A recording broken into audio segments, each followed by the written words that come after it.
Bonjour bien-aimés, alors comment savons-nous que nous vivons véritablement les temps de la fin? Alors, pour cela, nous plongerons directement dans l'évangile de Matthieu au chapitre 24, versets 1 à 14. Comme Jésus s'en allait au sortir du temple, ses disciples s'approchèrent pour lui en faire remarquer les constructions. Mais il leur dit, voyez-vous tout cela? Je vous le dis en vérité, il ne restera pas ici pierre sur pierre qui ne soit renversée. Alors, bien-aimés, comprenez que par cette parabole, qui a donc deux significations, que premièrement, le Seigneur, lorsqu'il parle de pierre, qu'il n'y aura pas ici de pierre sur pierre qui ne soit pas renversée, il fait référence à lui-même, à son propre corps. Je vous rappelle que c'est lui la tête de l'Église. Et donc, parce qu'il se livra à la crucifixion, justement, ce corps-là sera détruit pour mieux renaître, justement. Et deuxièmement, il s'agit littéralement du monde, de la destruction de ce monde. Et je vous rappelle également, bien-aimés, que justement le Seigneur qui viendra sur les nuées établira son royaume sur terre qui durera 1000 ans.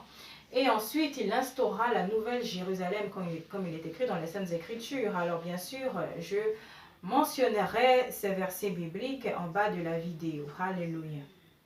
Alors, nous continuons. Il s'assit sur la montagne des Oliviers et les disciples vinrent en particulier lui faire cette question. Dis-nous, quand cela arrivera-t-il et quel sera le signe de ton avènement et de la fin du monde? Alors, bien-aimés, Jésus-Christ leur répondit, prenez garde que personne ne vous séduise, car plusieurs viendront sous mon nom disant, c'est moi qui suis le Christ, et ils séduiront beaucoup de gens. Alors, bien-aimés, par rapport à ce que notre Seigneur et Sauveur Jésus-Christ vient ainsi nous insuffler, ne voyez-vous pas autour de vous justement qu'il y a pas mal de faux Christ qui s'érigent et qui ainsi prennent son titre pour se faire valoir aux yeux des hommes. Nous avons par exemple un YouTuber très connu qui s'appelle d'ailleurs Jésus-Christ et qui blasphème littéralement contre l'Esprit Saint. Et ce jeune homme a plus d'1 million de souscripteurs, tout simplement. Nous avons par exemple en Afrique, plus précisément au Kenya, un homme du nom de Michael Job, qui est littéralement de la Californie, ainsi s'est autoproclamé Christ pour justement appâter les fidèles et pour mieux tromper justement. Nous avons encore en Russie, plus précisément en Sibérie, un homme qui s'est fait passer pour Christ, dont le nom est Kissarion. Et donc, toutes ces personnes, bien-aimées, ainsi comme le mentionne, comme l'a prophétisé notre Seigneur et Sauveur Jésus-Christ, elles-mêmes, ces personnes s'érigent comme étant des prophètes, comme étant justement Jésus-Christ réincarné sur terre. Alors, nous continuons ainsi. Voilà. Jésus leur répondit, voilà, vous entendrez parler de guerre et de bruit de guerre.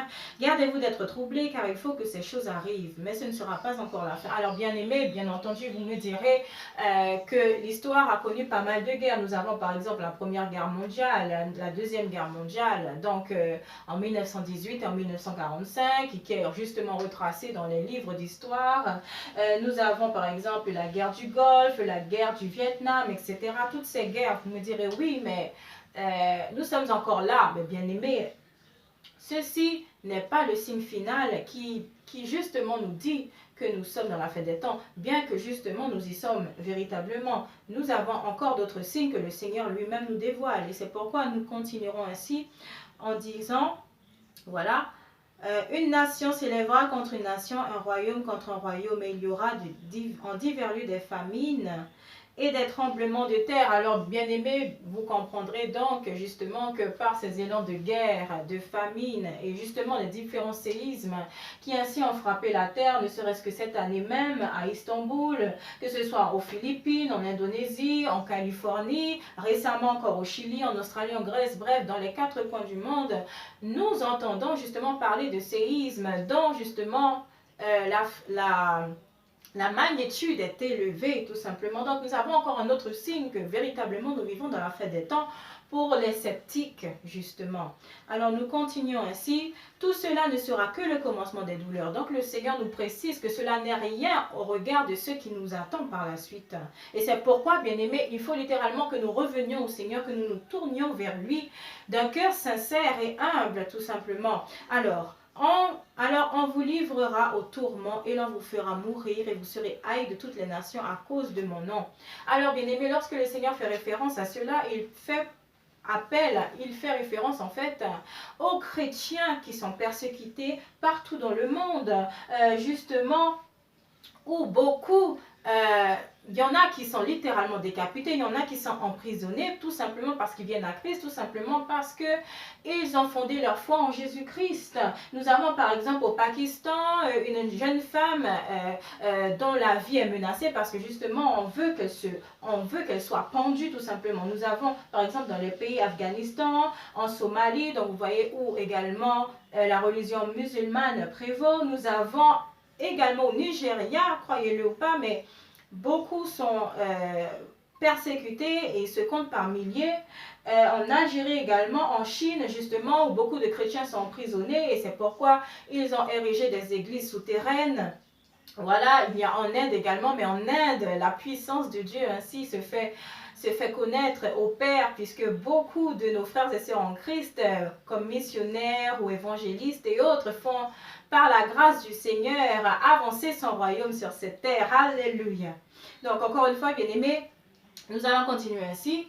Alors, aussi plusieurs succomberont et ils se trahiront, se haïront les uns les autres. Donc, bien-aimés, comme il est écrit également dans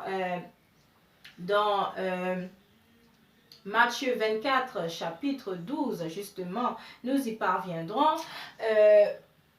Beaucoup, justement, se lieront les uns contre les autres, que ce soit par cupidité, que ce soit par rapport à la culture, parce que je vous rappelle, bien aimé, que beaucoup se font la guerre par souci de race, pour s'édifier justement à la vue de tous. Beaucoup justement ainsi, bien aimés, feront prévaloir leurs propres valeurs, leurs propres convictions au détriment de Dieu.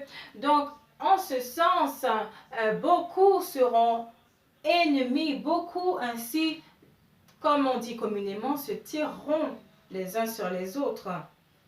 Alors, plusieurs faux prophètes s'élèveront et séduiront beaucoup de gens. Et parce que l'iniquité se sera accrue, la charité au plus grand nombre se refroidira. Alors, bien aimés, plusieurs faux prophètes, n'avons-nous pas justement été témoins de bon nombre de prophètes dans les églises qui, par exemple, appelaient leurs fidèles à brouter de l'herbe? Ou bien d'autres qui incitaient leurs fidèles à avaler des serpents, tout simplement pour défier Dieu. Et comme on dit, Dieu ne répond pas à la justice des hommes. Parce que sa justice à lui, c'est notre foi en Jésus-Christ. Et c'est par la foi, au moyen de la foi que littéralement nous sommes justifiés aux yeux de Dieu. Voilà, tout simplement. Alors, vous avez encore bon nombre de prophètes qui justement font des miracles et des prodiges et qui justement auraient séduit les élus de Dieu s'il était possible.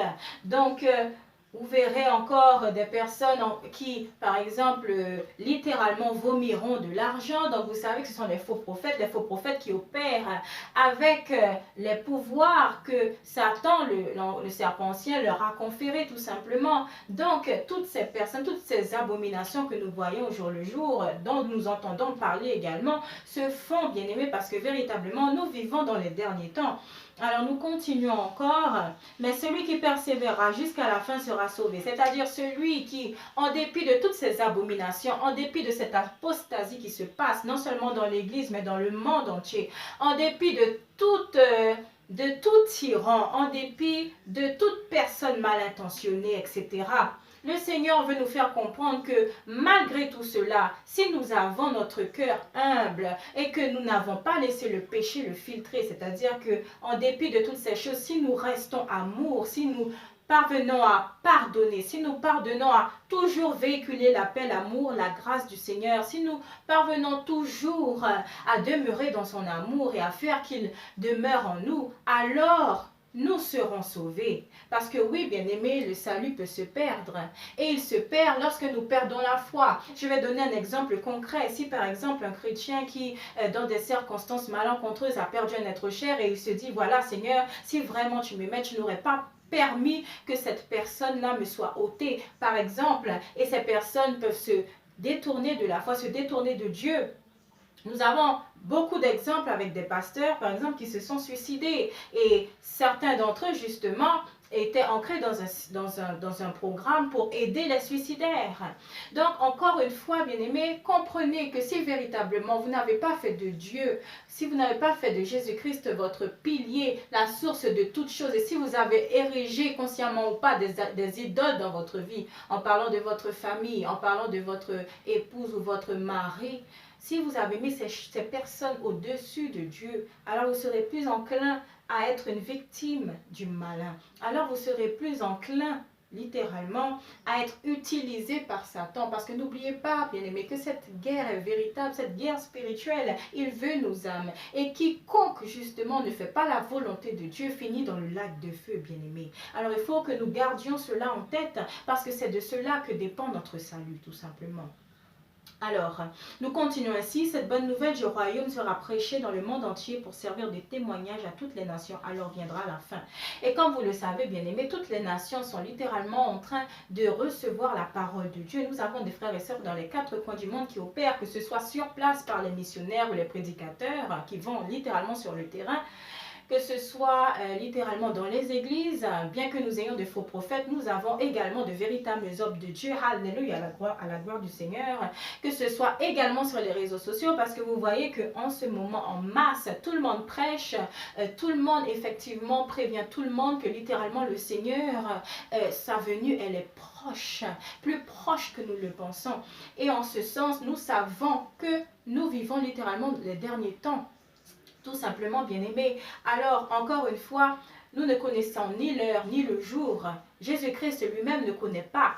Mais Dieu le Père seul connaît cette heure où justement le Seigneur reviendra. C'est pourquoi il est important, bien-aimés, que nous lavions nos robes. C'est pourquoi il est important, bien-aimés, de pardonner à toute personne qui nous aurait fait du tort de quelque manière que ce soit. C'est pourquoi, bien-aimés, il est temps littéralement de partager la bonne nouvelle de Christ et non pas les commérages. Cette bonne nouvelle qui consiste en quoi? À dire que Jésus-Christ, littéralement, il est mort sur la croix pour nos péchés.